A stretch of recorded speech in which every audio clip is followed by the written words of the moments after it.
तो जिस तरह हम लोग चाहते हैं कि जॉन सीना और ब्रॉक लेसनर एक बार फिर से डब्ल्यूडब्ल्यूई के अंदर जल्दी से वापस आ जाएं, वैसे बहुत सारे फैंस इनफैक्ट मैं भी चाहता हूं कि फिन बैलर एक बार फिर से आ जाए मेन रोस्टर के अंदर। अगर वो रॉ के अंदर आते तो रॉ जरूर इंप्रूव होगा, लेकिन अगर वो स्मैकडाउन में आते हैं तो स्मैकडाउन पहले से भी ज्यादा दुगना डबल मजा वाला शो बन जाएगा। और भाई फिन बैलर ने भी रिसेंटली इस बात को टीज कर दी है कि मे बी उनका जो एनएक्सटी का एक बार फिर कैरियर था वो यहाँ पर एंड हो चुका है और वो करने वाले हैं रिटर्न मेन रोस्टर के अंदर। किस तरीके से उन्होंने बात टीज की है एकदम डिटेल में होंगी इस वीडियो के अंदर बात है। साथ ही में पॉल हेमन ने भी एक बचपन की इंटरेस्टिंग स्टोरी रिवील की है जब वो मिले थे छोटे जिमी और जे ऊसो से। साथ ही में farmer WWE star and current AEW star sting ने भी इस बात को रिवील कर दी कि उनके हिसाब से क्या रीजन हो सकता है कि डब्ल्यूडब्ल्यूई के अंदर उनका और अंडरटेकर का मैच पॉसिबल नहीं हो पाया। और मे बी आप रीजन सुनने के बाद हो जाओगे काफी ज्यादा हैरान। So without wasting any time let's begin this video. तो वीडियो का शुरू हम लोग करने वाले हैं पॉल हेमन के साथ में।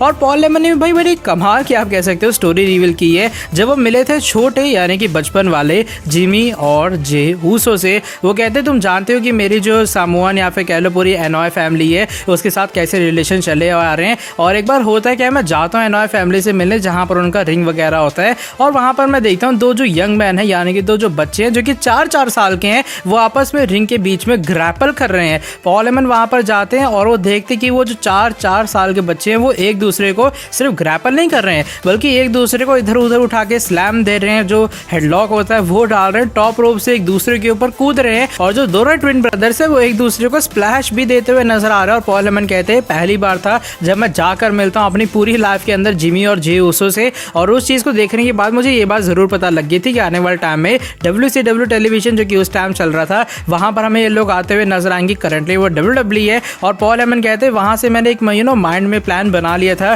कि ये लोग जरूर आने वाले टाइम में इस पूरी प्रमोशन के अंदर, इस पूरी रेसलिंग के अंदर एक बहुत बड़ा नाम कायम करने वाले हैं। और ऑलरेडी हम जानते हैं जिमी और जे ऊसोस, हमारे जो दी ऊसोस है उन्होंने WWE के अंदर एज अ टैग टीम क्या कुछ अचीव करके रखा है और अभी तो Jey Uso as a single superstar main event Jey Uso ही बन चुके हैं। और पॉल हेमन यहाँ पर आखिरी में ये बात कहते हैं कि जो सामोअन फैमिली है ना पूरी रेसलिंग के अंदर उसका इतना ज्यादा इन्फ्लुएंस है, जैसे मैं कह सकता हूँ कि आपको हवा के अंदर या फिर एयर के अंदर पंछी उड़ते हुए नजर आ रहे हैं, आपको पानी के अंदर मछलियां दिखाई दे रही हैं, वैसे आपको रेसलिंग के रिंग के अंदर एक ना एक सामोअन जरूर दिखाई देने वाला। और ये भाई पहली बार था जब पॉल हेमन ने देखा था खुद जाके जब 4 साल के छोटे छोटे अपने जिमी और जे ऊसो आपस में रेसल करते हुए नजर आ रहे थे। तो जरूर पॉल हेमन WWE के अंदर कह लो या फिर इस पूरी रेसलिंग प्रमोशन के अंदर कह लो और स्पेशली एनॉय फैमिली के साथ जो उनका रिलेशन है बहुत लंबे टाइम से चला हुआ आ रहा था। और इस कमाल की स्टोरी के बारे में आपका क्या सोचना है कमेंट सेक्शन के अंदर आप लोग अपना ओपिनियन शेयर कर सकते हो। लेकिन अब हम लोग बढ़ लेते हैं आज की हमारी नेक्स्ट अपडेट की तरफ। और नेक्स्ट अपडेट इस बार जुड़ी है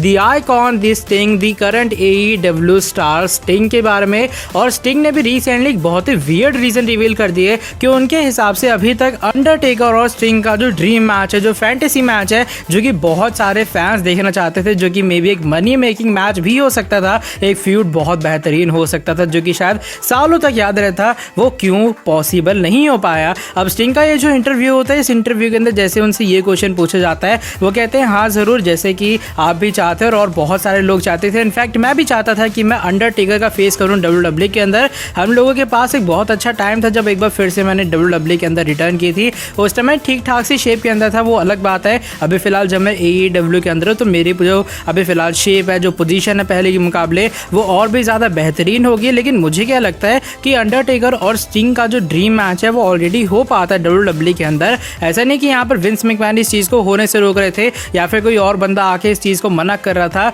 लेकिन मुझे ऐसा लगता है पर्सनली कि अंडरटेकर ही मेरे साथ काम करना नहीं चाहता और अंडरटेकर ही इंटरेस्टेड नहीं था इस पूरे ड्रीम मैच को करने में। और स्टिंग कहते देखो चाहे WWE के जितने मर्जी बंदे मान जाए या फिर कोई भी कंपनी, आप रेसलिंग कंपनी की बात करो, वहां पर जितने मर्जी जो एम्प्लॉय इनफैक्ट जो बॉस है अगर वो सारी चीज़ों से मान जाए, एग्री कर जाए मैच के लिए, लेकिन जो आपका अपोनेंट होने वाला जो सामने वाला स्टार होगा अगर वही उस चीज़ से एग्री नहीं करते तो शायद वो चीज़ कभी पॉसिबल हो ही नहीं पाएगी। और शायद मेरे और अंडरटेकर के मैच के सिनेरियो के अंदर भी यही चीज़ हुई है। मैं ज़रूर चाहता था, WWE चाहती थी कि मेरे और अंडरटेकर के बीच मैच हो, लेकिन मुझे ऐसा लगता है कि अंडरटेकर शायद मेरे साथ कभी काम करना ही नहीं चाहता था। अब मेरे हिसाब से काफ़ी वियर्ड रीज़न है क्योंकि अंडरटेकर के अंदर भाई ईगो जैसी तो कोई चीज़ है नहीं और ऊपर से अंडरटेकर WWE के साथ इतने लंबे टाइम तक काम कर चुके हैं। अंडरटेकर एकदम सही तरीके से जानते हैं कि WWE के लिए क्या चीज़ बेहतर है और क्या चीज़ बेहतर नहीं है। तो उन्होंने ड्रीम मैच अगर पॉसिबल नहीं करवाया तो शायद मुझे इस चीज़ में थोड़ी अजीब चीज़ लग रही है, क्योंकि भाई अंडरटेकर के अगर हाथ में होता तो शायद मेरे अकॉर्डिंग वो स्टिंग वर्सेस अंडरटेकर का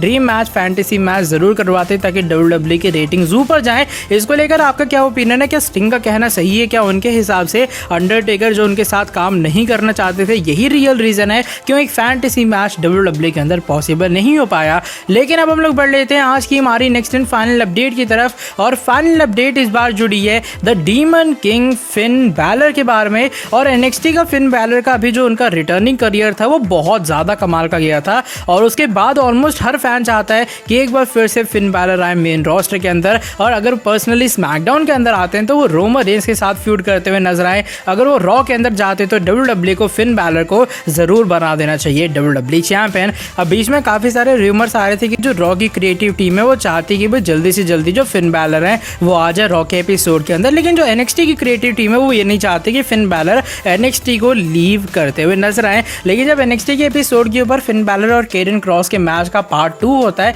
इसको मैं मैच का पार्ट 2 कह सकता हूँ, इस मैच के अंदर जब आखिरी में केरन क्रॉस फिन बैलर को हरा देते हैं, ये चीज साफ पता लग रही थी कि शायद ऐसा हो सकता है फिन बैलर का NXT का करियर अब खत्म हो गया हो। और रिसेंटली फिन बैलर भी अपने ऑफिशियल सोशल मीडिया अकाउंट्स के थ्रू इस बात को टीज करते हैं कि मे बी अब वो आने वाले मेन रोस्टर के अंदर मे बी अब वो सोच रहे हैं कि उन्हें NXT से एक बार फिर मूव ऑन करना चाहिए, और उन्होंने इंटरव्यू के अंदर यही बात कही थी कि अब वो इंटरेस्टेड है एक बार फिर से रॉ और स्मैकडाउन के अंदर रिटर्न करने के लिए। उसका स्क्रीनशॉट आप लोग देख पा रहे हो अपने स्क्रीन के सामने। यहाँ पर कोई कैप्शन मेंशन नहीं है। अगर आप ट्विटर की बात करो या फिर इंस्टा की बात करो, दोनों प्लेटफॉर्म्स के ऊपर फिन बैलर ने कोई भी कैप्शन मेंशन नहीं की है। और वहीं अगर मैं बात करूँ फोटो के बारे में, तो फोटो आप लोग देख ही पा रहे होगे, और यहाँ पर फिन बैलर पूरे अंधेरे से रिंग के अंदर हमें बैठे हुए नजर आ रहे हैं, और फोटो को देखने से साफ बात पता लग रही है कि कहीं ना कहीं फिन बैलर यहाँ पर कुछ चीजों के बारे में सोच रहे हैं। अब रिमर्स का ये मानना, रिपोर्ट्स का भी ये मानना है कि मे बी फिन बैलर इससे ये बात टीज करना चाहते हैं कि शायद उनका NXT का जो सफर था